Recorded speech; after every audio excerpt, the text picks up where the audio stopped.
Namaskar. We welcome you to the 26th episode of the series Udyamita Ki Or. The series is an initiative by National Center for Innovations in Distance Education, IGNOU. The program aims to foster a spirit of innovation and entrepreneurship among students and faculty at the university. The episodes carry discussions on various entrepreneurial opportunities available in different sectors by the experts. Each episode provides information about the existing innovations and startups in a particular area, the entrepreneurial opportunities, and the funding resources available. So far, we have had sessions on innovation and entrepreneurship opportunities in various sectors including food processing, waste management, healthcare, tourism, environmental sciences, urban planning and development, geographical sciences, biochemistry, e-commerce, fintech, and agritech. In today's session, the topic of discussion is entrepreneurial opportunities in the area of medicinal plants. For the discussion, we have with us Dr. Moumita Das, Deputy Director, National Center for Innovation in Distance Education, IGNOU. Dr. Moumita Das has about 20 years of teaching and research experience. She is actively engaged in various activities related to innovation and entrepreneurship. Dr. Das is PhD in botany with specialization in medicinal plants. She has many publications including books and research articles in the area of medicinal plants. We are pleased to have you with us in this session, Dr. Das. We also have with us Dr. O.P. Sharma, Director, NCID. He is an expert in the area of innovation and entrepreneurship. We welcome you, Dr. Sharma, to this session. The global demand for medicinal herbs and plants has been steadily rising due to the increased interest in alternative medicine and herbal remedies. Medicinal plants are plants that are used to treat diseases and conditions. Medicinal plants form an integral component of the traditional medicinal systems and are highly esteemed all over the world as a rich source of therapeutic agents for the prevention of diseases and ailments. Herbal medicines, herbal health products, herbal pharmaceuticals, nutraceuticals, food supplements, and herbal cosmetics are being recognized all over the world, mainly because they are found to be non-toxic and have less side effects. The parts of a medicinal plant, such as leaves, flowers, roots, stems, fruits, or seeds, are used to make medicine. The natural and unique medicinal plants are used to treat a variety of illnesses and provide huge revenue to their growers. These plants supply raw materials to the medicine, cosmetic, and pharmaceutical sectors. Indian medicinal plant market is also growing rapidly over the years, owing to factors like shift in consumer demands towards herbal and natural products, various schemes launched by government, key investment and expansions being made in the Indian medicinal plant industry. India having a rich tradition of herbal medicine, we find that many medicinal plants like ashwagandha, turmeric, tulsi and amla are in high demand. The cultivation of these herbs is not only profitable but also sustainable, as it contributes to the preservation of traditional knowledge and biodiversity. Although herbal medicines are widely used for the prevention, diagnosis, treatment, and management of diseases, quality control and proper regulation worldwide are still a big challenge. The instant rising demand of plant-based drugs is unfortunately creating heavy pressure on some selected high-value medicinal plant populations in the wild due to over-harvesting. Therefore, entrepreneurship in medicinal plants in India can be highly profitable and sustainable. Let us learn more about this area in today's session. So, Dr. Das, we would like to know more about medicinal plants. Thank you, Dr. Sujata. And as you put it rightly, आपने बिल्कुल सही कहा है कि medicinal plants जो हैं आज बहुत ट्रेंडिंग है और इसका मार्केट बहुत बड़ा है। तो मेडिसिनल प्लांट्स के बारे में जब हम एंटरप्रेन्योरशिप की बात करते हैं तो ये होता है कि मेडिसिनल प्लांट्स के बारे में जानना बहुत ज़रूरी है कि वो क्या चीज़ है। उसके बाद जब आप जानते हो उसको तो फिर आपको ये आगे ये होता है कि भाई इसको या तो खुद जाने या फिर उसके अगर आप बिजनेस करना चाहेंगे तो आप ये चाहोगे कि आपके टीम में भी कोई हो जो इसको जाने कि ये है क्या, इसके सारे डिटेल्स क्या है। फिर उसके आगे तो खैर आप अपना बिजनेस का नाम दोगे, उसके बाद रिसर्च करोगे उस पर ज़्यादा मेडिसिनल प्लांट्स पे, उसके बाद बिजनेस को रजिस्टर करोगे, लाइसेंस लोगे, एक मैन्युफैक्चरिंग सेटअप भी बनाना है और मार्केटिंग भी करनी है। तो अब वो सारा मेडिसिनल प्लांट से रिलेटेड है। तो जैसे डॉक्टर सुजाता ने पूछा कि मेडिसिनल प्लांट क्या होता है, तो मेडिसिनल प्लांट जो है उसको ऐसे डिफाइन करते हैं कि ये एक ऐसा पौधा है जो कि या तो एक बीमारी को ठीक करता है विच ट्रीट्स अ डिजीज कंडीशन, या फिर हम लोग जो है ट्रेडिशनली उसको एक प्रिवेंटिव मेजर की तरह भी यूज़ करते हैं कि भाई बीमार ही ना पड़े, तो उस तरह से भी हम लोग अपने फूड में लेते हैं। और मेडिसिनल प्लांट्स जो है ब्रॉडली जो है जो बॉटनी के एक्सपर्ट्स हैं उन्होंने कैटेगराइज किया हुआ है। तो एक होता है हर्ब्स, एक कैटेगरी होती है इसकी श्रब्स और एक कैटेगरी होती है ट्रीज। तो ये जो हर्बल शब्द है ये हर्ब से आया हुआ है। हर्ब मतलब छोटा पौधा, जैसे मान लीजिए तुलसी, और श्रब्स में थोड़ा बड़ा पौधा जैसे रोज प्लांट हुआ, और ट्रीज तो खैर आप जानते हैं कि 2000 पेड़ जो होते हैं बड़े वो। अब प्लांट्स कौन से उसके पार्ट्स यूज होते हैं, तो एक पूरा पौधा भी यूज हो सकता है, होल प्लांट। पत्ती यूज हो सकती है, जैसे तुलसी के पत्ता है, मिंट के पत्ते हैं। स्टेम होता है जो उसका जो तना होता है छोटा सा, जैसे गिलोय है तो वो स्टेम में आता है। फिर बाक, बाक मतलब जो छाल होती है, जैसे अर्जुन की छाल है तो वो बाक। रूट होता है जैसे जिंजर है, और हल्दी है जो रूट होता है वो यूज़ होता है।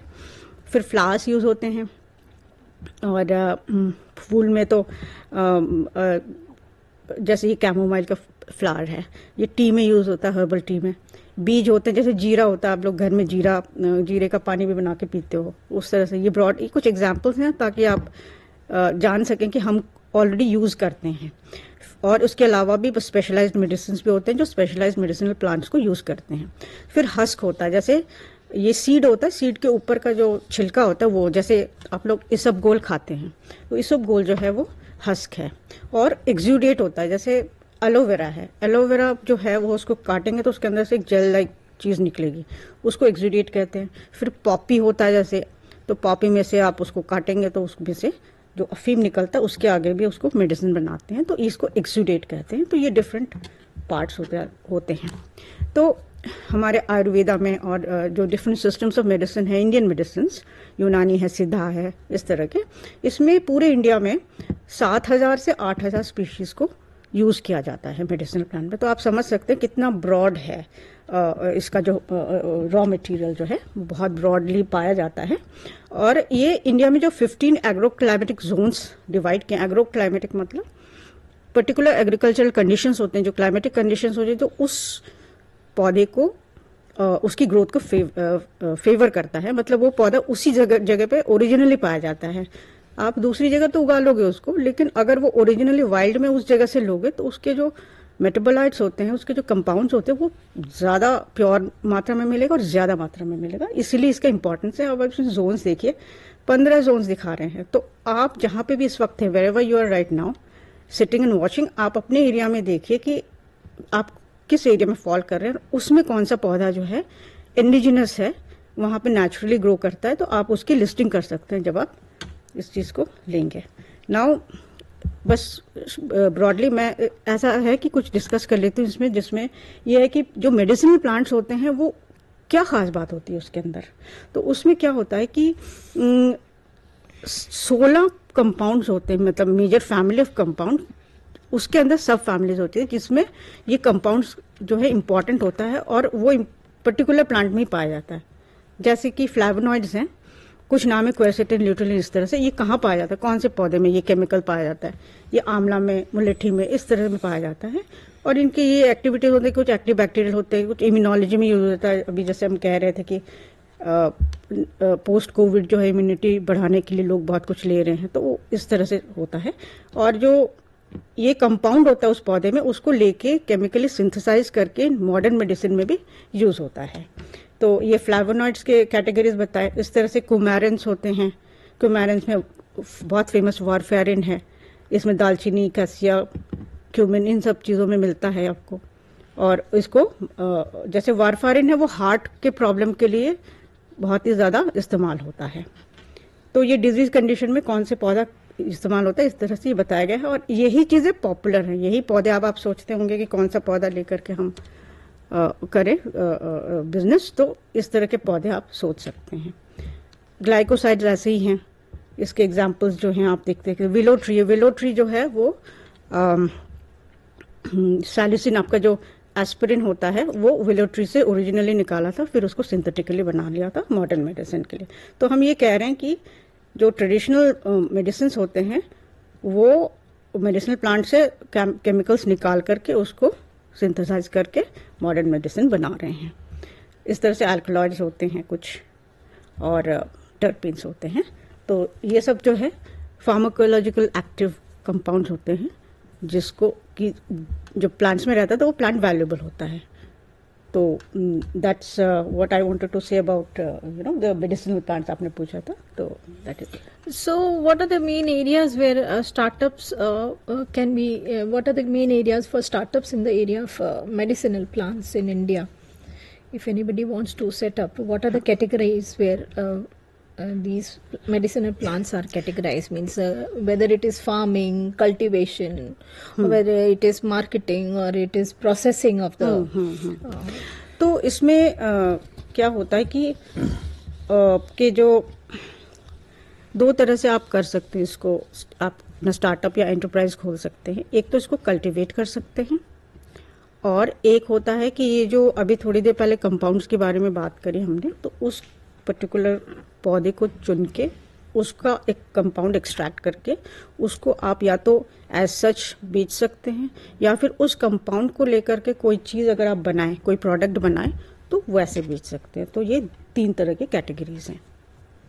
आप कुछ कहना चाहेंगे डॉक्टर शर्मा? फैक्ट देखिए, आज के समय में जो डॉक्टर मौमिता ने हाईलाइट किया कि मेडिसिनल प्लांट की नीड तो बहुत ज़्यादा हो रही है, डिमांड भी हो रही है, पर्टिकुलरली आफ्टर कोविड।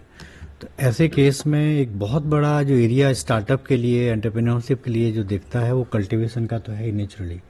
और कल्टीवेशन में अगर हम बात करेंगे तो क्योंकि एग्रीकल्चर फील्ड में ये आ जाएगा, और एग्रीकल्चर फील्ड में बहुत सारा गवर्नमेंट की तरफ से प्रमोशन मिल रहा है, तो it can B one of the important area for entrepreneurship startup. बिल्कुल। और जो एक आपने प्रोसेसिंग की बात है, नेचुरली वो तो है ही है, और एक इसमें रिसर्च का भी कंपोनेंट बहुत इंपॉर्टेंट है, क्योंकि बहुत सारे ऐसे मेडिसिनल प्लांट हैं, क्योंकि आजकल अब जरूरत ये पड़ रही है कि एलोपैथी और जो आयुर्वेदिक या मेडिसिनल चीज़ें हैं, इनको किस तरीके से इंटीग्रेट किया जाए। तो इंटीग्रेट करने के लिए ये बहुत ज़रूरी है कि पर्टिकुलर प्लांट में, मेडिसिनल प्लांट में किस तरीके के केमिकल कंपोजिशंस हैं, उनकी रिसर्च करके उनको किस तरीके, how they can be integrated with the. तो इस लेवल का, high level of research based startups की भी पॉसिबिलिटी जरूर हो सकती है जी। और एक और जो बहुत इंपॉर्टेंट है, क्योंकि जब इनकी डिमांड बढ़ रही है तो जो इनके कस्टमर्स हैं उन तक पहुंचने के लिए भी एक, क्योंकि मार्केट को ट्रैप करना, कस्टमर्स तक पहुंचना, मतलब एक तरीके से हम कहेंगे marketing and trading of this whatever you are doing, चाहे वो आप कल्टीवेट कर रहे हैं, डायरेक्टली आप रॉ बेस में कहीं पहुंचना चाहते हैं, या उसका एक्सट्रैक्ट करके अगर आप कहीं वैल्यू एडिशन करके कहीं पहुंचाना चाहते हैं, दैट्स अनदर थिंग। तो ये जितना भी आप प्रोडक्ट की बात कर रहे हैं, उसमें एक जो marketing and reaching out to the customer, उस पे बेस्ड भी बहुत अच्छे स्टार्टअप्स हो सकते हैं। बिल्कुल। कई स्टार्टअप्स फार्मर्स के साथ मिलकर भी ट्रेनिंग प्रोवाइड कर रहे हैं, कैपेसिटी बिल्डिंग कर रहे हैं, और एप्स ऐसी हैं जिसमें उनको सॉइल कंडीशंस, वेदर कंडीशंस, ये सब भी, technology, agritech and everything is coming in one place. There are many startups who are working on, but they are specifically addressing the area of medicinal plants. नहीं, जैसे doctor Moumita ने एक highlight किया था ना कि किस एरिया में कौन सा मेडिसिनल प्लांट कहाँ जी। ज्यादा ठीक तरीके जी। से ग्रो होगा या हो सकता है। जी जी अगर उन सारी चीजों का अगर एक डेटाबेस बना करके इस तरीके का एक स्टार्टअप या app based software based startup बनाया जाए, ताकि फार्मर्स को या जो उसके यूजर्स हैं उनको पता चला कि मेरे एरिया में क्या क्या कंडीशंस हैं, सॉइल की, क्लाइमेट की, वाटर की, weather these all things are suitable for a particular plant, medicinal plant और नॉट, वो सारी चीजें भी अगर कस्टमर्स को जो भी इस फील्ड में जा रहे हैं, इवन फार्मर्स को भी अगर ये बताया जाए तो वो एक बहुत अच्छा एक एरिया हो सकता है एंटरप्रेन्योरशिप के लिए, जिसमें काम किया जा सकता है।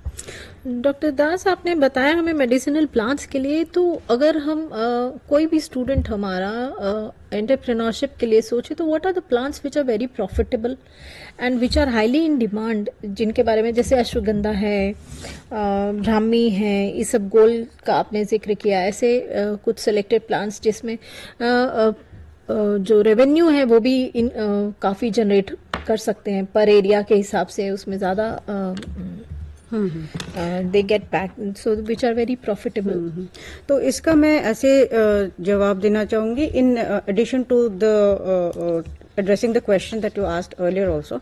जब आप स्टार्टअप के बारे में सोचते हैं तो डेफिनेटली आप मार्केट को देखते हैं कि भाई मार्केट में कितना डिमांड है उसका। तो एक ग्लोबल में, एक अगर इंडिया का आप डिमांड देखें मार्केट का, तो एक साल में 6,50,000 मेट्रिक टन्स की डिमांड है हमारी मेडिसिनल प्लांट्स की, और सप्लाई लेकिन 6 लाख मेट्रिक टन्स ही है। That means there is a huge gap of 50,000 metric tons. तो आप समझ सकते हैं कि कितना अपॉर्चुनिटी है इसमें। आप उसमें एंटरप्रेन्योरशिप बिल्कुल कर सकते हैं, स्टार्टअप खोल सकते हैं। अच्छा, इंडियन मार्केट जो है आपका US $18.1 बिलियन की मार्केट है सिर्फ इंडिया में ही। और अगर वो ग्लोबल में देखें, जब अगर आप एक्सपोर्ट करना चाहें अपना प्रोडक्ट, तो ग्लोबल मार्केट सीन क्या है? ग्लोबल मार्केट सीन में जो पर ईयर की जो ग्लोबल मार्केट है वो $105 बिलियन है, और जो इंडिया एक्सपोर्ट करता है वो सिर्फ $1.54 बिलियन, मतलब 1%, है ना, इतना ही करता है। तो कितना बड़ा स्कोप है, आप ये सोच सकते हैं। So coming back to the question of doctor Sujata कि कौन से ऐसे पौधे हैं जो आप चूज करें, तो इसमें आपको मार्केट ट्रेंड देखना पड़ जाएगा कि कैसा मार्केट ट्रेंड क्या है। अच्छा, मार्केट ट्रेंड में भी ये है कि हमारा जो CAGR% जो ग्रोथ है वो ऑलमोस्ट 6 to 20% पर ईयर के हिसाब से ग्रो कर रहा है। मतलब ये मार्केट बहुत ग्रोइंग है। इसमें अगर आप इंडिया के उसमें देखें, कॉन्टेक्स्ट में देखें, तो इम्यूनिटी सेगमेंट में रिक्वायरमेंट बहुत हाई है, मार्केट बहुत ज़्यादा बड़ा है। स्ट्रेस मैनेजमेंट के उसमें सेक्टर में भी बहुत डिमांड ज़्यादा है। डाइजेस्टिव हेल्थ के डिमांड बहुत ज़्यादा है इसमें मेडिसिनल प्लांट्स का, और स्किन केयर का। तो जो पौधे इम्यूनिटी सेगमेंट को बिलोंग करते हैं, जैसे मान लो गिलोय है, हाँ, इस तरह की ये आपका अश्वगंधा है, इस तरह के कुछ पौधे ऐसे हैं जो कि बहुत हाईली डिमांड में है, तो इम्यूनिटी सेगमेंट में जाएगा। स्ट्रेस मैनेजमेंट के लिए भी बहुत सारे ऐसी दवाइयाँ हैं या पौधे हैं जो स्ट्रेस, जैसे कैमोमाइल है, एंजाइटी, स्ट्रेस, इस तरह से जो है इसको अब जैसे हर्बल टी के सेगमेंट है जिसमें स्ट्रेस मैनेजमेंट का। डाइजेस्टिव हेल्थ के लिए जैसे इसबगोल है जो आपके डाइजेशन को ठीक करता है। स्किन केयर के लिए तो बहुत सारे, एलोवेरा है फॉर एग्जाम्पल। तो और ये जो, इसलिए मैं ज़्यादा नाम नहीं लेना चाहती इसमें, क्योंकि क्या होता है कि ये बहुत है। मैंने जैसे पहले ही आपको कहा कि 7,000 से ज़्यादा पौधे यूज़ हो रहे हैं, तो 7,000 में तो ये बहुत ही 100 से ज़्यादा पौधे आ जाएंगे हर सेगमेंट में। और आपको ये भी ध्यान रखना है कि ग्लोबली जो डिमांड है इस वक्त वो पर्सनल केयर के लिए है, जैसे बॉडी लोशन है, क्रीम्स हैं, इस तरह की चीज़ें हैं। और ऑफ कोर्स मेडिसिनल प्रोडक्ट भी है जिसमें हर्बल सप्लीमेंट्स और इस तरह की चीज़ें भी हैं।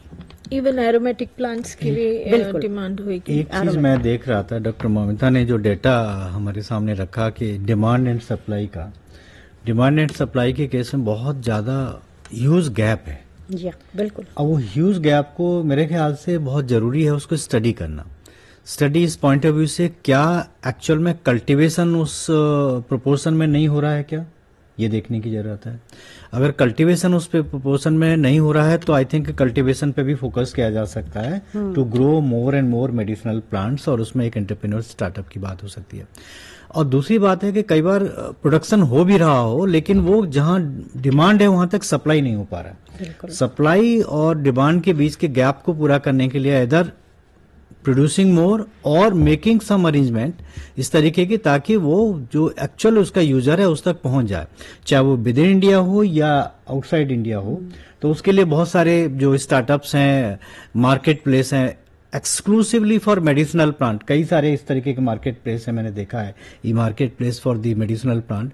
लेकिन हो सकता है कभी उनमें भी और कुछ और रिक्वायरमेंट हो इम्प्रूवमेंट के लिए, वैल्यू एडिशन के लिए या उनकी रीच बढ़ाने के लिए, तो वो एक बहुत बड़ा स्कोप है हमारा स्टार्टअप के फील्ड में। पर्टिकुलरली अगर हम टेक्नोलॉजी इनेबल्ड एक स्टार्टअप बात करते हैं to meet the gap of demand and supply, there it can be a very big possibility. इसमें डॉक्टर शर्मा ये है कि अभी जो ट्रेडिशनली जो हो रहा है हमारे देश में, तो कल्टीवेशन जो है सिर्फ जो भी मेडिसिनल प्लांट्स मार्केट में है उसमें सिर्फ 20% ही कल्टीवेशन हो रहा है और जो 80% है वो कलेक्शन हो रहा है फॉरेस्ट से, इस तरह की जगहों से कलेक्ट करके मंडियों में ला करके वो बेच रहे हैं। तो इसका मतलब ये है कि अगर हम सही तरह से रिसर्च करें तो ये जो 80% जो कलेक्ट कर रहे हैं, और इवन डॉक्टर सुजाता ने मेंशन किया कि इससे क्या हो रहा है कि इंडेंजर्ड स्पीशीज का नंबर बढ़ रहा है। तो इसीलिए ये कम करने के लिए डेफिनेटली वो कौन से 80% है जो कलेक्शन हो रहा है, कहाँ से कलेक्शन हो रहा है, कौन सी जगह पे हम उसको ग्रो कर सकते हैं, डेफिनेटली हम उस चीज़ को स्टडी कर सकते हैं।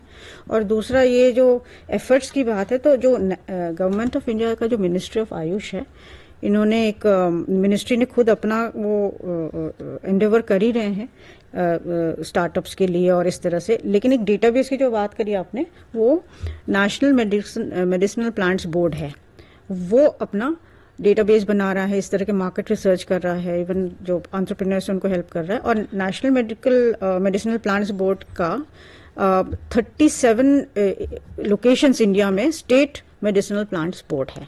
तो हर एक स्टेट में एक स्टेट मेडिसिनल प्लांट बोर्ड है जिसमें ये सारी जानकारी जो है वो इकट्ठा कर रहे हैं और दे रहे हैं लोगों को। हाँ, लेकिन कहीं ऐसा तो लग रहा है डिस्ट्रिक्ट कि लेवल तक भी है इसका hierarchical, it means it is at the state level also and then follows up to the district level and various schemes are implemented through its various channels also. नहीं, मैं जो महसूस कर रहा हूँ कि देखिए आपने कहा कि डिस्ट्रिक्ट लेवल तक है, स्टेट्स में है, इस तरीके की बोर्ड्स हैं, फैसिलिटीज हैं, लेकिन कहीं ना कहीं जनरल पब्लिक के साथ में तो उसका उतना कनेक्शन नहीं है। कम जी है। और उस एरिया को अगर फोकस करके अगर कोई स्टार्टअप की बात करता है, जो हम बात कर रहे थे areas of startup and innovation in this field, तो एक जो अवेयरनेस या एजुकेटिंग द पीपल या making them aware of the importance and uses of herbal medicinal plants, क्योंकि बहुत सारे ऐसे हैं कि जो कि मुझे जहाँ तक लग रहा है कि जरूरी नहीं है कि एकदम से प्रिस्क्रिप्शन से ही हों। कई सारे ऐसे जैसे अगर हम तुलसी की बात करते हैं या एलोवेरा की बात करते हैं, तो इनके लिए कोई प्रिस्क्रिप्शन की जरूरत नहीं पड़ती, but they are being used. लेकिन उनको और ज़्यादा उनकी पब्लिसिटी की जाए, लोगों को और अवेयर किया जाए मेडिसिनल प्लांट्स के बारे में, क्योंकि बहुत सारे मैं देखा है कि बहुत लोग जो अपने घरों में इस तरीके के प्लांट्स ग्रो करते हैं और ग्रो हो रहे हैं, लेकिन उनका वो बहुत ज़्यादा यूज़ नहीं करते हैं। तो अगर उनको ये प्रॉपर तरीके से एजुकेट करें और वो उसका यूज़ भी करना चाहें तो वो खुद भी यूज़ कर सकते हैं, और अगर एक लिमिट से ज़्यादा अगर प्रोडक्शन हो रहा है तो कहीं पे उसको मार्केट भी कर सकते हैं। और इनफैक्ट अगर एक चीज़ और आइडिया अभी दिमाग में आ रहा है कि जैसे घरों में इस तरीके के प्रोडक्शन है, मतलब किसी के बहुत से लोग हैं छत पे करते हैं और उनके यहाँ एलोवेरा का कई सारे प्लांट्स हैं एलोवेरा का, और बहुत प्रोडक्शन होता है। इवन वो घर में कंज्यूम करना चाहे तो नहीं कर सकते हैं, लेकिन वो नहीं जानते हैं कि अगर उनके यहाँ एक्सेस अगर प्रोडक्शन हो रहा है तो वो कहाँ पहुँचाया जाए और उसको, ताकि वो कहीं प्रॉपर तरीके से यूज हो जाए। इस तरीके का इशू को, एक प्रॉब्लम को लेकर के भी कोई एक स्टार्टअप इनिशिएटिव या इनोवेशन किया जा सकता, so that we are connecting with the local और the kitchen garden based production of the herbal medicine. Definitely. And how is, you spoke about the National Medicinal Plants Board, how is government how is government supporting initiatives in the area of medicinal plants? Yeah, it's a very interesting question and I'm sure the students would also like to know, whoever is listening. तो government जो है वो इस आप अगर देखें तो बहुत सारी मिनिस्ट्रीज इकट्ठे, bouquet of ministries are actually supporting entrepreneurship in totality. इसमें अगर हम ये देखें, जैसे सबसे पहले तो आपको ट्रेनिंग की ज़रूरत पड़ती है कि मेडिसिनल प्लांट्स क्या है, मेडिसिनल प्लांट को कैसे कल्टीवेट करें, मेडिसिनल प्लांट्स को कैसे प्रोसेस करें, उसकी पैकेजिंग कैसे करें, या अगर मैन्युफैक्चर करना चाहते हैं तो वो कैसे मैन्युफैक्चर करें, उसके लिए नो हाउ चाहिए आपको। तो इसके लिए जो है इस तरह के संस्थाएं हैं जो गवर्नमेंट ऑफ इंडिया में आयुष, मिनिस्ट्री ऑफ आयुष का ही है, या फिर जो मिनिस्ट्री ऑफ एग्रीकल्चर का ICAR, Indian council of agricultural research है, इनके काफ़ी सारे डिपार्टमेंट्स हैं, यूनिवर्सिटीज़ के थ्रू भी ये ट्रेनिंग देते हैं। शॉर्ट टर्म ट्रेनिंग कोर्स होता है। जैसे कृषि विज्ञान केंद्रस है, पूरे इंडिया में 731 कृषि विज्ञान केंद्रस हैं। वो क्या करते हैं, जो वो अपने रिसर्च करते हैं कल्टीवेशन मेथड्स के बारे में, कैसे कल्टीवेट किया जाता है, और वो फार्मर्स को, जो कल्टीवेटर्स हैं, उनको टेक्नोलॉजी ट्रांसफ़र करते हैं। तो ये ट्रेनिंग का होता है पार्ट। उसके बाद जैसे हमारे इग्नू ही है, ये भी government of ministry of education का के ही अंदर आता है। तो हमारे का कुछ सर्टिफिकेट कोर्सेज हैं ऑर्गेनिक फार्मिंग का, तो ये भी किया जा सकता है जो भी इंटरेस्टेड हैं। तो इस तरह से हम ट्रेनिंग देते हैं। लर्निंग कोर्सेज होते हैं डिफरेंट मिनिस्ट्रीज़ के। फिर फंडिंग सपोर्ट के लिए बहुत सारे स्कीम्स हैं गवर्नमेंट ऑफ इंडिया के, है ना। उसके बाद इंफॉर्मेशन सर्विसेज है कि आपका कहाँ पे कौन सा मार्केट है, कहाँ पे आप बेच सकते हैं अपना सामान। और उसके बाद मार्केटिंग का, जैसे आपने ई-चरक का नाम लिया है, वो मिनिस्ट्री ऑफ आयुष का ही है। ई-चरक एक ऑनलाइन प्लेटफॉर्म है जिसमें आप खरीद बेच सकते हैं, आप ट्रेंड्स जान सकते हैं, जो भी मार्केटिंग से रिलेटेड होता है वो फैसिलिटी गवर्नमेंट अवेलेबल दे रही है, कर रही है। और इम्पॉर्टेंटली इंक्यूबेटर सपोर्ट भी है और टेक्नोलॉजी ट्रांसफ़र भी है, जिसमें क्या होता है, जैसे CMAP जो central institute of medicinal aromatic plants है, वो एक इंस्टीट्यूट है CSR का। वो हर्बल फॉर्मुलेशंस बना करके R&D का, रिसर्च एंड डेवलपमेंट करके तैयार रखती है। अगर आप उस हर्बल फॉर्मुलेशन को मार्केटिंग करना चाहते हैं तो आप उस टेक्नोलॉजी को वहाँ से ले सकते हैं। इनफैक्ट आपका जो R&D का जो भी कॉस्ट है या जो भी एफर्ट है वो बच जाता है। एंड वो ट्राइड एंड टेस्टेड है, it is all certified and all that. तो इसीलिए आपको वो फॉर्मुलेशन लेकर के बेच सकते हैं। तो इस तरह का एक, I think CMAP is also providing other services, also consultancy भी provide करता है, technical service and technology licensing for the development of medicinal and aromatic plants also, and it helps in entrepreneurship. There are various training programs that they conduct, and they also provide consultancy in this. And there are a number of licensed technology which they provide, जैसे इन्होंने बोला formulations provide करते हैं, licensed technologies जो MSMEs को और startups को आगे provide करते हैं, वो उस पे अपना business setup कर सकते हैं. So CMAP is doing this. Then there is National Ayush Mission, which has been set up by the government of India, and I guess there are many subsidies also are being provided. बिल्कुल कुछ schemes ऐसे होते हैं। मुझे ऐसा लग रहा है कि जैसे अगर हमारे स्टूडेंट्स हैं, पर्टिकुलरली जो भी व्यूअर्स हैं, स्टूडेंट नहीं भी हों, अगर मेडिसिनल प्लांट्स के फील्ड में अगर कुछ स्टार्टअप या एंटरप्रेन्योरशिप के तरफ जाते हैं तो वो कुछ तो जिस तरीके की जो फैसिलिटीज हैं उनका एक बेनिफिट लेकर के उनसे लर्न करके दे कैन स्टार्ट समथिंग। और क्योंकि ये तो बहुत सारा एग्रीकल्चर के साथ में भी लिंक्ड है, so this can be easily integrated with the agriculture based startups, चाहे वो फंडिंग की बात हो, सब्सिडी की बात हो या और गाइडेंस की बात हो। पब्लिक सेक्टर ऑर्गेनाइजेशंस को तो 100% सब्सिडी मिलती है अगर वो फार्मिंग या कल्टीवेशन में जाते हैं, इवन प्रोसेसिंग के लिए जाते हैं। और अगर कोई इंडिविजुअल इनिशिएटिव है तो 50% सब्सिडी प्रोवाइड की जाती है। अभी हम लेंगे एक छोटा सा ब्रेक, मिलते हैं ब्रेक के बाद।